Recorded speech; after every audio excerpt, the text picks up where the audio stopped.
Genocide in Somalia and farmland grabbing from the Somali Bantu. In most cases, acts of the massacre are executed by agents of the state. For instance, they can be executed by militaries or by guerrillas. However, when committed by militias, they are, in most cases, supported by people holding state power. Somalia is an uncommon case in which militias executed acts of genocide in the complete absence of the state's governing structure. While Siad Barre, Somalia's dictator, arranged his political rivals' exterminations during his last year in power, local warlords in charge of the private militia went on with strategizing following Barre's fall from authority and the flop of a governing structure. The genocide was defined by clan-aligned militias fighting each other for dominance in local and regional arenas. These were the Somali Cushitic people and Bantus. The Somali genocide against Somali Bantu is based on numerous myths to justify their claim over the territory, which should not be the case. The genocide resulted from Somalia's farmland grabbing by Cushites from the original settlers who were the Bantus. It is worth noting that the Cushites living with the Bantus in southern Somalia originated from northern Somalia and Ethiopia. The Ogaden region. The original settlers of Somaliland are the Bantus. When the Somali Bantus welcomed them, the Cushites felt entitled to own the country. They took advantage of the Somali Bantu and treated their kindness as a weakness. Since then, they perpetuate several myths to hold on to what does not belong to them. A good example being land. First, they propagate the myth that the Somali government used to deny the Somali Bantus' existence in the country before the Civil War broke out. If people read about Somalia, they will only find what has been written by the Cushitic group. Their society, contrary to what they say, is neither homogeneous nor egalitarian. Further, it is a myth that Somali people have one language, one culture, one tradition, and one ethnicity, as is propagated by the Cushites. The Somalis live in diverse communities, just like people in other African countries. There are different groups, languages, and societies, but still, the Cushitic people didn't want the Bantu people to be known or appear outside of Somalia because they've been doing silent genocide since 1977. Moreover, they have never wanted the world to realize their criminal activities and thus masquerade as a good and friendly group. Therefore, there are several myths used by the Cushitic group for justification of why they should own land in a nation owned by the Bantus. The Ethio-Somali War initiated the Somali Bantu genocide. This is because Siad Barre was forcing Somali Bantu boys aged 15 years and above to join the war for free to save his clan in Ethiopia. At this particular time, the Somali government had not taught the Somali Bantus how to fight. The only thing they taught them was shooting. They then sent the poorly trained Bantus to war.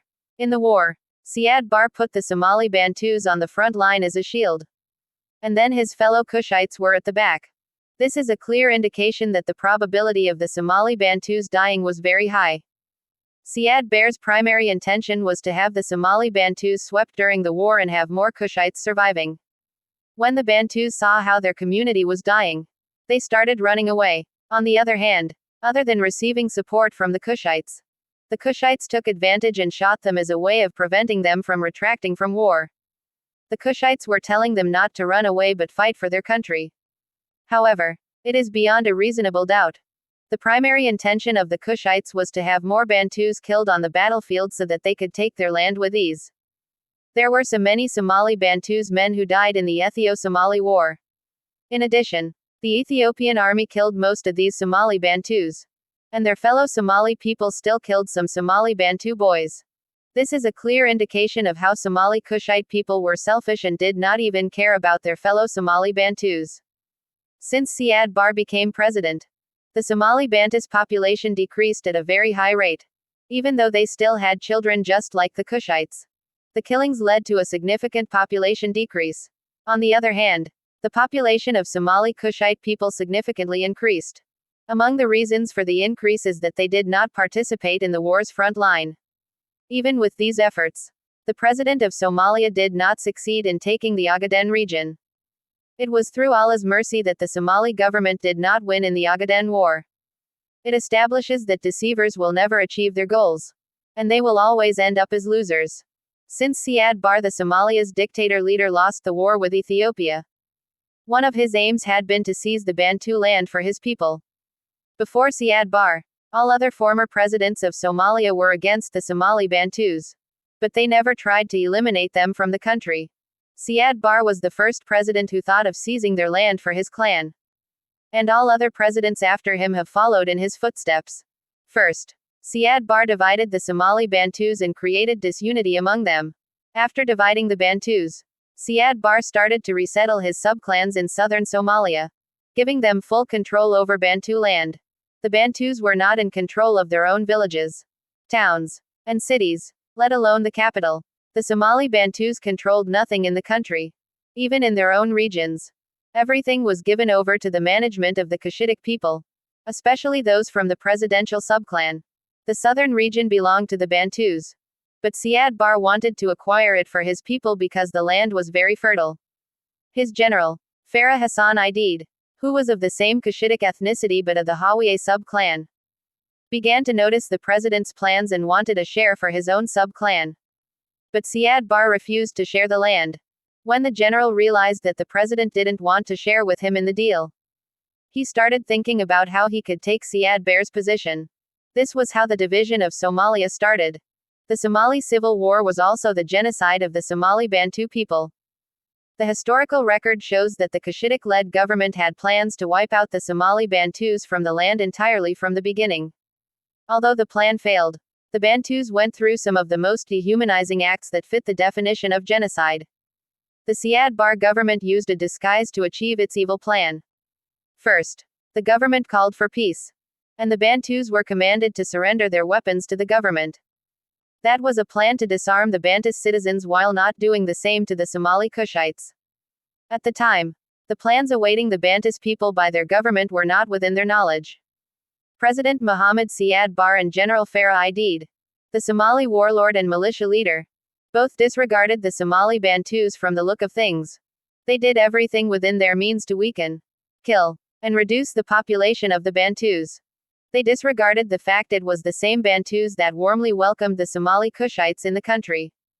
Thus, the Bantu Somalis were honest about their actions, and they received their fair share from Allah, whereas the two tribes of the Cushitic received what they deserved. It should also be noted that the Somali Bantus went through humiliation from both the government and rebel groups. While heads of state must protect their citizens' lives, in the case of the Civil War of Somalia, President Mohammed Siad Barre is believed to have engineered the war. However, his plans did not go as per the expectations. They failed when his general Farah Aidid created an army against him. This led to the president fleeing from the country. Instead, his clan, the Darods, who was at the center of the war, gave a lifeline to the Somali Bantus. When the Somali Bantu saw that their death was very high in the civil war, many fled out of the country. This was when the Cushitic lies and evil plans got exposed because other countries didn't know that another group called Bantus lived in Somalia. However, the Cushitic people did not give up. They continued to plan against the Bantu people in the nation. The other myth the Cushitic people have been using against the Somali Bantu is about the East African slave trade. The Cushitic people have written many books and articles on the slave trade and posted them online. The primary intention of writing the books and articles is to demean the Bantus.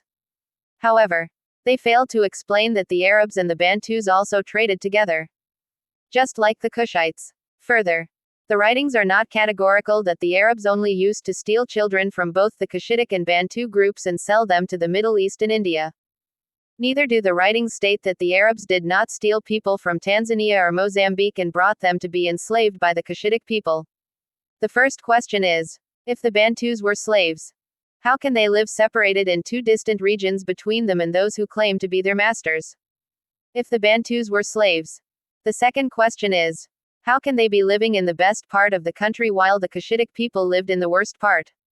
The third question is why would the Arabs, who were rich, prosperous, and civilized for many centuries, waste time to steal people for the inferior and uncivilized Cushitics when they could sell their slaves to rich people who were civilized? In the writings, the Cushitic people used perpetual deception to subjugate the truth. The other myth used by the Somali Cushites was slavery to justify their unfair treatment of the Bantus and the giving of wrong statistics. As per the government, Siad Barre did a counter to see who the majorities between the Bantus and Cushitic people were. At first, he thought they would be the majority. But when they brought the statistics result to him, he was in shock and tore up the paper. They started giving the Bantus false statistics because they wanted to do away with them entirely in the country. Their statistics stated that the Bantus made up approximately 1% of the population. However, in a real sense, the Somali Bantus population was closer to 50%. This clearly shows how deceitful and immoral the Cushites were on a land that did not belong to them. The government and its people are treating the Bantus community harshly as if they do not belong in Somalia. They associate them with other African countries such as Tanzania, Mozambique, Malawi, and Kenya instead. It is brutal how their land has been taken away from them, their properties looted, and their women being raped and killed by government forces. These are some of the serious issues that have been going on in Somalia since the country achieved its independence. This form of treatment for Somali Bantu is because the government and its people fear that if the Bantus are given any recognition and power, they will take over the country and overrule them. This is the main reason why the government in Somalia does not support the Bantus community and their rights. In conclusion, the Somali Civil War's purpose in Somalia was to grab land owned by the Somali Bantu people. However, the Cushitic intention did not succeed since constant conflicts emerged between the Cushitic group. The genocide resulted from the ungratefulness and the greed of the Cushitic community that was allowed in the country by the Somali Bantu. Somalia's farmland grabbing from the original settlers is based on numerous myths to justify their claim over the territory. They employed the myths, lies, deceitfulness and even murdering innocent Bantus to justify their claim for farmland in the country. One of the myths is that the Somali government used to deny the existence of the Somali Bantu in the country before the Civil War broke out. The other myth is that Somali people have one language, one culture, one tradition, and one ethnicity, the Cushitic group. They also used the myth of the slave trade to demean the Bantus. The Somali Bantus went through humiliation from both the government and rebel groups. They were forced to be in the front line during the Ogaden War to ensure that most of them died in the Ogaden War and lowered their population. The Cushites also gave wrong statistics to prove that there were many that the Bantus owned the country. These myths were made to lie to the world and give the Somali Cushitic leeway to justify Somalia's claim.